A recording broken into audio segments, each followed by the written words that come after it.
Really, that's the last question? Let's keep it going, man. The longer I talk, the less books I gotta sign. What's up, sir? Rocket. Okay. Just project.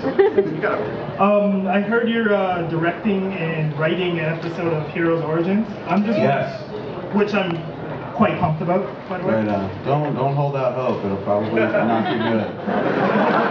It's where the show jumps the shark, where people are like, this show's bullshit. I'm wondering if you're actually developing the whole episode, like you're coming up with the concept of the hero, or do they just give you something to go, write, Kevin?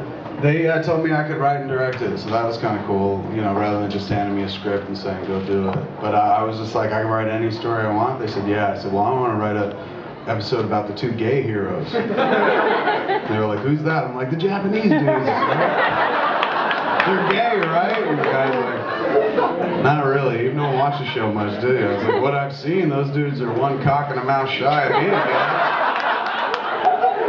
So I'm going to do an episode like with a character I kind of get to create. The whole idea of the Origins episodes are to shoot some stuff that doesn't require the main cast while they kind of catch up with the production, because I guess those shows are tough to pull off. So we give them a little reprieve while they can kind of catch up with what they need to do and fill in some space. So the idea is to not use any of that cast, but it's set in the world of Heroes, so you know, in that universe, so you can reference stuff that's happened, but you can't be like, give me the cheerleader. You're like, no. Okay, Kevin, and we're back against the wall over here. Right on. Fellow over here is going to ask a question. Hi, me and my friends are really big fans, and we're kind of broke, so we're wondering if you could please, even though you're not supposed to, sign our DVDs and comics. No. Sorry, man, no memorabilia. That's the... Yeah, I can't. There's a lot of people here, man. But I'll buy you a book if you want. You want me to buy you a book? How much is it? 15 bucks here? 20. $5 more. Listen, it's time to start fighting that higher Canadian price shit. The dollar in this country is stronger than the American dollar. If I was you guys, I'd revolt and just be like, no more of this higher price bullshit. I'll buy you a copy of the book, dude. Where are you? Did you leave? Okay. All right, here we go. Just one, man. Fuck all your friends. You asked, so you get one.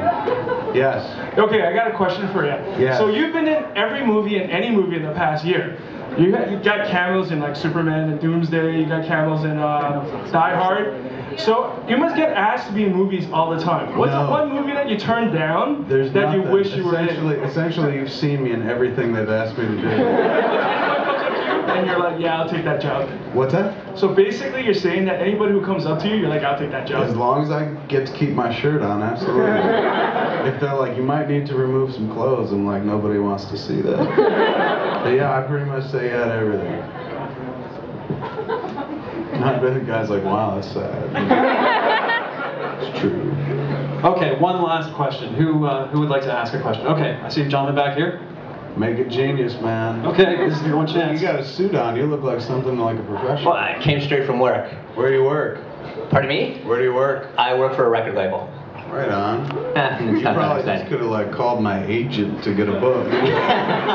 Wait in line is very democratic of you, sir. Any chance before you leave and get on an airplane you're going to play some poker tonight? I mean, I was going to make it down to the West Coast Stash, but I didn't think I'd be able to get in, so you're playing Hold'em anywhere. Casino Niagara is not that far away. I know, I've played there. And they'll let like 15-year-old kids play. It's insane. I was sitting next to a kid. I was just like, what do you got, that midget's disease? And he's like, oh man, I'm fucking 16. They sell chips and cards right upstairs. We could break out a little game. I'd rather do anything than sign books. So if you want to have an impromptu 600-person poker tournament, I'm in, man. I'll fund the buy-in. That'd be awesome. Let's get you know, not that that's a bad question, but okay. That's more of a Anybody else? request Okay, than you a could question, right?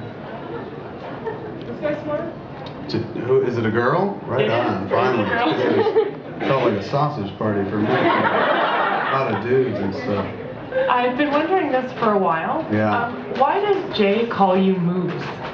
Why does Muse call me Moves? There was a time when Muse was not very sexually active. Really? And can you believe it? You did mention the straight edge thing in one of the DVDs. So you know the answer. Why the fuck are you asking me this question? I don't know why he calls you moves. Why? I just know Because about at the that straight point, edge when he story. was not sexually active, all I had to be was like two-person sexually active, like only been with two people, and I could tell him stories. He's like, "Wow, you got the moves, dude," and that's kind of where moves came from. And now he's just, now I call him moves, essentially. So I'm like, "Really? How'd you pull that off? Two chicks and a guy at once? Teach me, teacher." Yeah. Thanks a lot. You're welcome. One more, una más. This guy over here. This guy, hold it up. Just like pitch the mic into the crowd.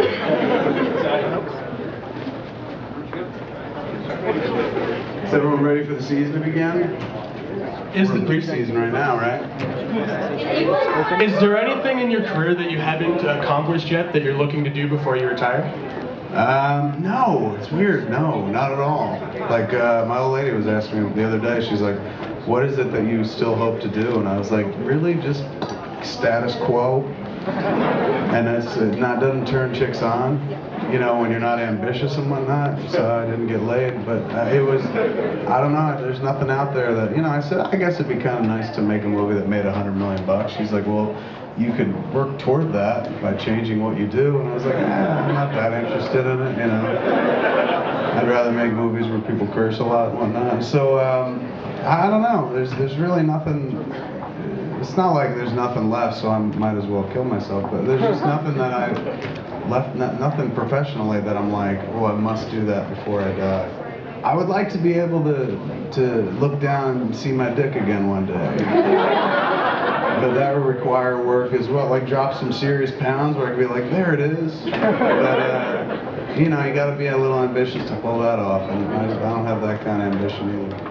My long-term goal actually is to get the fuck out of here at 9 o'clock. So hopefully we can pull that off, and I guess we should start signing books to get to that. All right, and to that end, if everybody could put their hands together for Kevin Smith. Thank you so much.